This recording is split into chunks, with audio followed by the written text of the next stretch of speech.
Hola, me llamo Javier y soy un yonki. Soy adicto a Johann Sebastian Bach. Hace tiempo decidí convivir con esta adicción incurable metiéndome sobredosis diarias y como terapia de choque voy a realizar un viaje en autocaravana por Alemania, visitando todos los lugares donde vivió y trabajó el maestro. Si eres un bajiano y sospechas que eres otro yonki, acompáñame en mi terapia.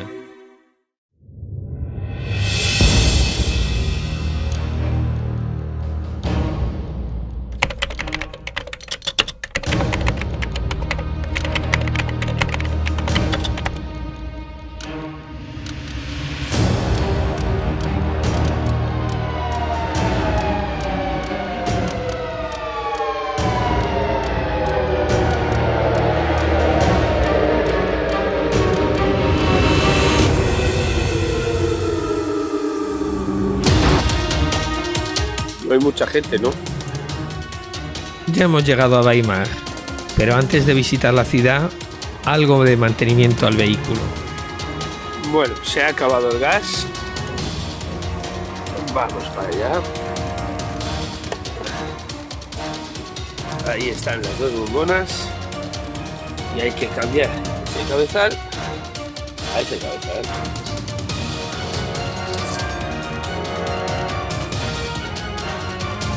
Y ya está.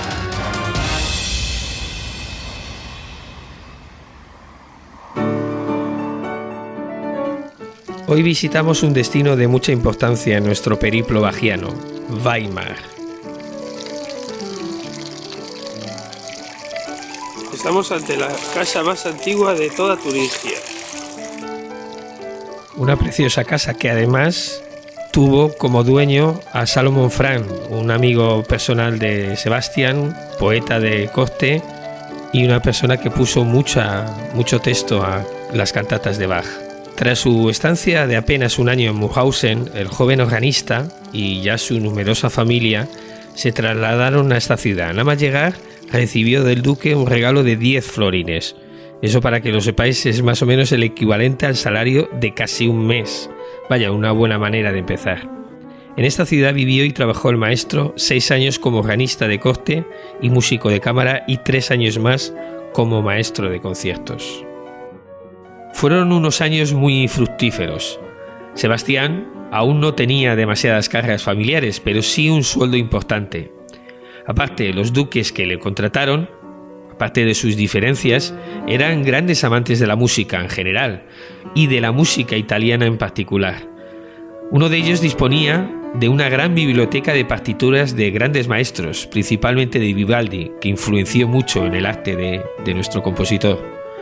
Todas estas circunstancias, junto que era una pequeña población, favorecieron que el joven y ambicioso músico desarrollara su genialidad, principalmente como compositor.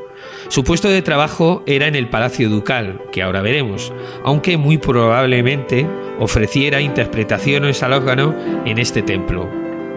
Aún seguía componiendo para el órgano, aunque en Weimar empezó a componer conciertos y para otros instrumentos, y sobre todo a trabajar en 2 grandes proyectos, el clave bien temperado y el pequeño libro para órgano.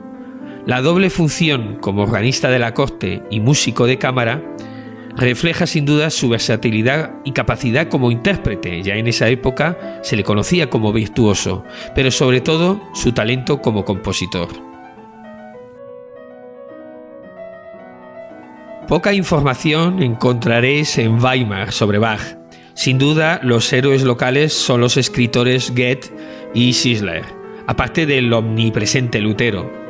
Poco y mal conservado queda del conjunto palaciego. En realidad eran 2 palacios diferentes que albergaban a los 2 duques regentes. Estos estaban siempre enfrentados y parece ser que usaban a los músicos, entre otros lacayos, para entorpecerse uno con otro. Uno de ellos llegó a promover un edicto que prohibía, bajo pena de muerte, interpretar música para su primo. No debía ser cómodo trabajar en ese ambiente, pero parece ser que Johann Sebastian no se le debía dar mal la diplomacia, ya que lograba contentar a ambos. Weimar es una ciudad pequeña, pero muy importante para los alemanes, aunque en su mayoría por temas ajenos a su gran compositor. Todo está a 5 minutos andando. en una ciudad muy peatonalizada. Eso nos ayudará a visitarla. Acercaros a la oficina de turismo que se encuentra en esta preciosa plaza del mercado, para poder ver cómo es una de esas bellas casas entramadas por dentro. El ayuntamiento, la casa del pintor Cranach el Viejo y la casa donde vivió la familia Bach se encuentra junto a esta plaza. Pero el olor a comida navideña nos obliga a dar cuentas a nuestro estómago. No solo de Bach vive el hombre. Y ahora, mis queridos adictos, os voy a proponer algo muy diferente pero maravilloso. El abandono que ha tenido la ciudad a uno de sus hijos más ilustres ha provocado una reacción de algún vecino de Weimar y aficionado al compositor. Hace años se creó una plataforma online llamada Bach en Weimar, en forma de blog y asociación.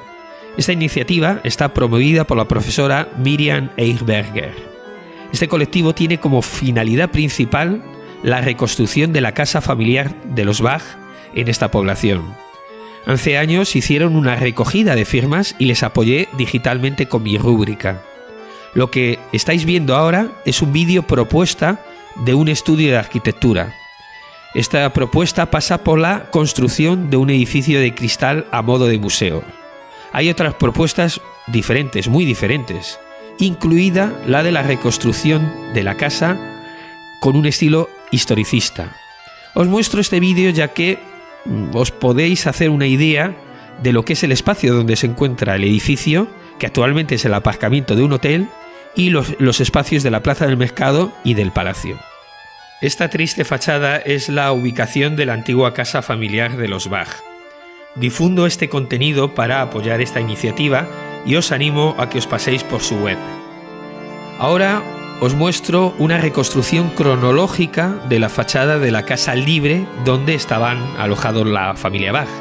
Recordad que ellos no eran los propietarios, era una casa que cedía a los duques para alojar a sus siervos más ilustres.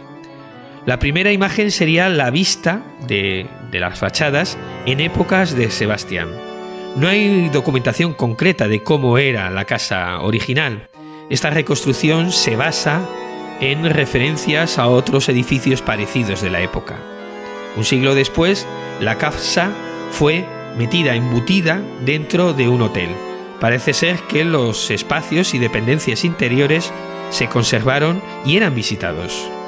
Ya en el siglo XX, tras la guerra, todo se viene abajo y se decide colocar una placa. Como anécdota, decir que esta placa estuvo casi 50 años colgada en la fachada equivocada, al lado pero desubicada. Son geniales estos fotomontajes que veis. Este en concreto está realizado por un estudio australiano con el apoyo de un premio Nobel de Medicina y el apoyo de la Asociación de Amigos de Dresden de Nueva York. Con este fotomontaje nos podemos hacer una idea clarísima de cuál es el objetivo de este proyecto. Es maravilloso estas iniciativas, aunque parece ser que aún no han conseguido nada. ¡Suerte! Seguimos paseando por Weimar. Casi toda su obra se debía interpretar en la capilla del palacio. Esta capilla, esta iglesia, se llamaba Camino al Castillo Celestial, ni más ni menos, algo sencillito. Pero no queda nada de este templo ya que todo se quemó. Parece ser que era una maravilla arquitectónica, con una sonoridad excepcional y un gran órgano, pero ya os digo que todo se perdió en ese gran incendio, incluido 2/3 de la obra compuesta por el maestro. Es frustrante darse cuenta que hoy en día solo podemos disfrutar, con suerte, de 1/3 de sus composiciones. Pero sería erróneo postular que las funciones musicales de Bach en Weimar fueron exclusivamente litúrgicas.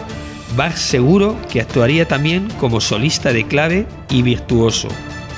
En esta época era costumbre que los mecenas, los nobles, alardearan de sus músicos como trofeos, para exhibirse cara a otros príncipes de sus habilidades como cazatalentos.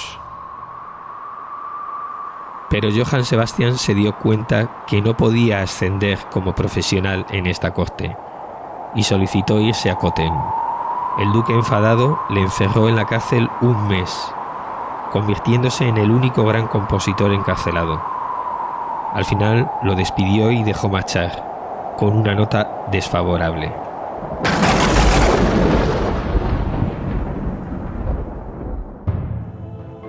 La mañana se ha levantado gélida y nos dirigimos al bosque cercano a Weimar para visitar el segundo campo de concentración de exterminio nazi más importante, Buchenwald, madera de haya.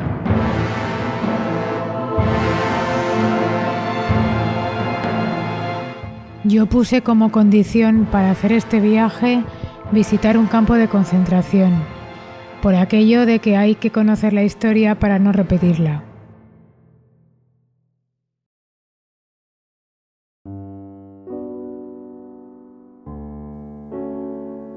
El campo de Buchenwald se construyó en 1937 y hasta el 45 pasaron por aquí gentes de más de 50 nacionalidades.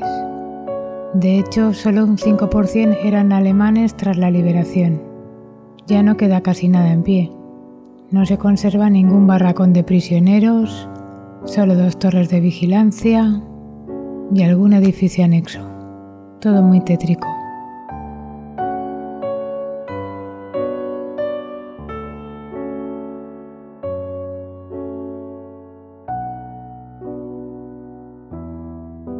Aquí estamos al lado de los hornos crematorios y esta es la enfermería donde se cargaron a más de 8.000 prisioneros rusos por el método del tiro en la nuca, fingiendo que los iban a medir.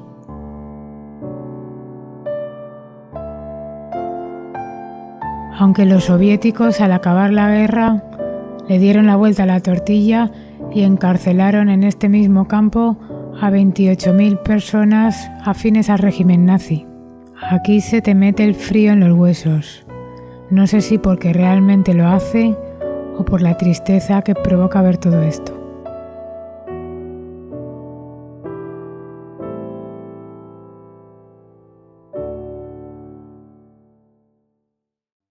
Cambiamos de registro. Desde Erfurt hasta Eisenach no había pueblo que no trabajara un Bach. Pero ¿dónde comenzó esta enorme saga familiar que no se ha repetido en toda la historia musical? Fue precisamente Johann Sebastian el que nos informó que todo empezó con un panadero en la pequeña aldea de Weimar. Pues hasta allí nos vamos.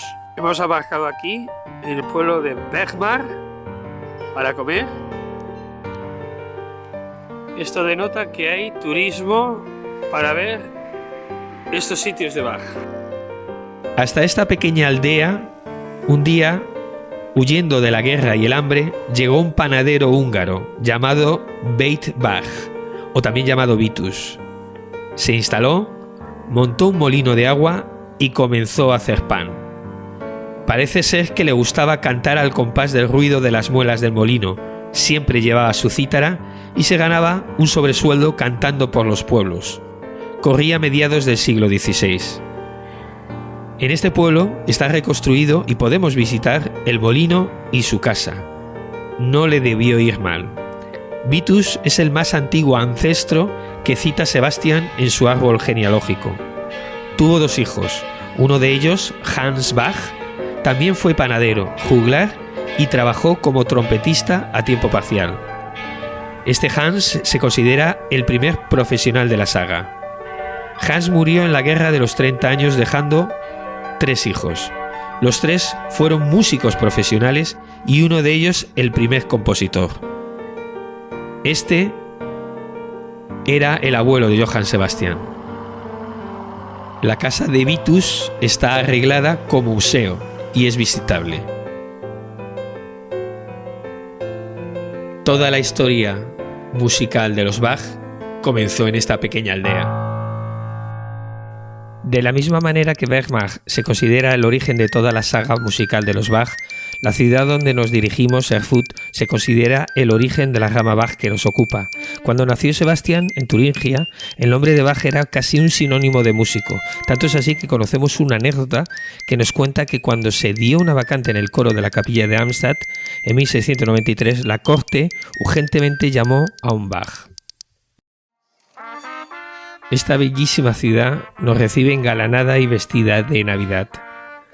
Tanto en el siglo XVII como en la actualidad es la ciudad más grande de Turingia. De hecho, encontramos en sus calles todos los alemanes que no hemos visto en el viaje y nos dejamos seducir por sus mercadillos y su historia. Pero estamos en Erfurt porque es la ciudad natal de los abuelos y padres de Johann Sebastian.